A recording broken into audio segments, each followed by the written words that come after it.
با توجه شوی گلم خجالت نکشی وقت منی که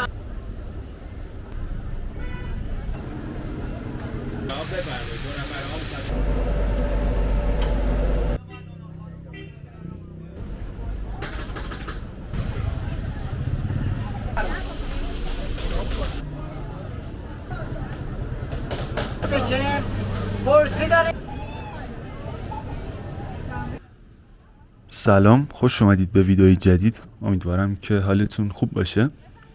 امشب تو مرکز تهران میخواییم بریم یکی از خیابونای معروف اینجا رو با هم دیگه ببینیم که پاتوق شکم‌هاست. اینجا 3 تیره که کلی غذای خیابونی اینجا سرو میکنن، غذای فرنگی، ایرانی، چینی و خیلی غذای دیگه که من اسمشون رو نمیدونم. بریم که با هم اینجا رو ببینیم. امیدوارم که ویدیو رو ببینید و لذت ببرین. مرسی که حمایت هم میکنید، چنل هم ساب میکنید، ویدیو رو لایک میکنید. انتقاد و پیشنهادی داشتید تو کامنت برام بنویسین. چاکس برو وکس، خیلی دوستتون دارم.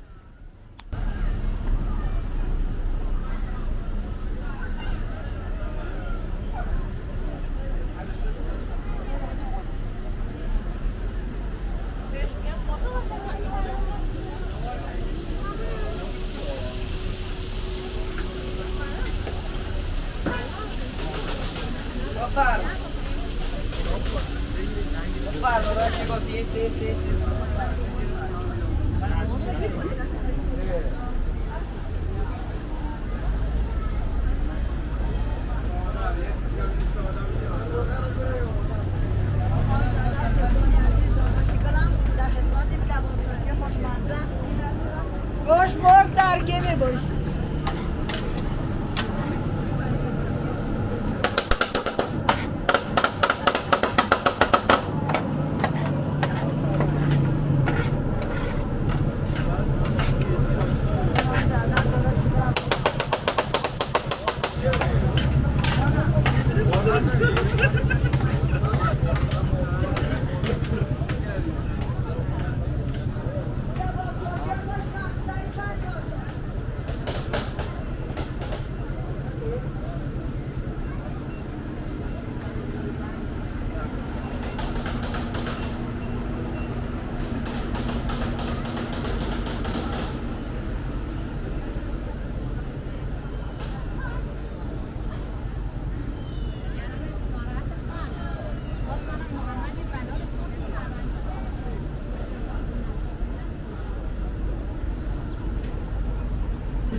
استانبول کباب بفرمایید. 2 نفر آب 150 تک نفرم 900 خوش آمدید.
من از چی میترسم کارخانه بده بیا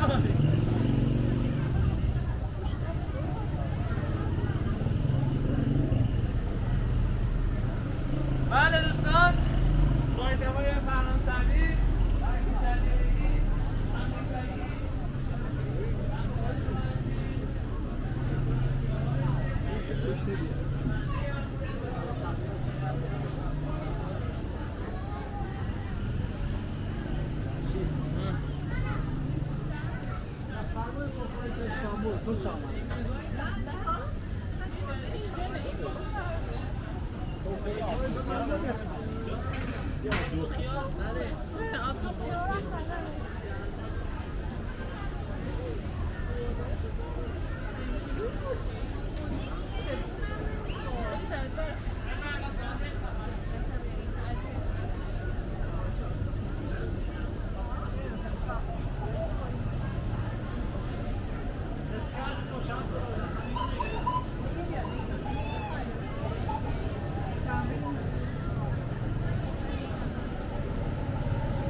بارمای محترم داداشای گلم خجالت نکشی واسه زن کامی برو بینیم مرکز سالوس تو داره نیاد داداش ده نکبلومه کنال قدیمم داداش چی داری اینجا؟ ساندویچ داریم داداش هم پرسیلور کباب تهران قدیم ساندویچ داریم داداش تونان تاکچوب بپیچیم پرسی داریم بسینی باز علومت لغمه برداری به فرمای خانم آقا داداش گلم خانم محترم میره و خجالت نکن هم ساندویچ داریم داداش هم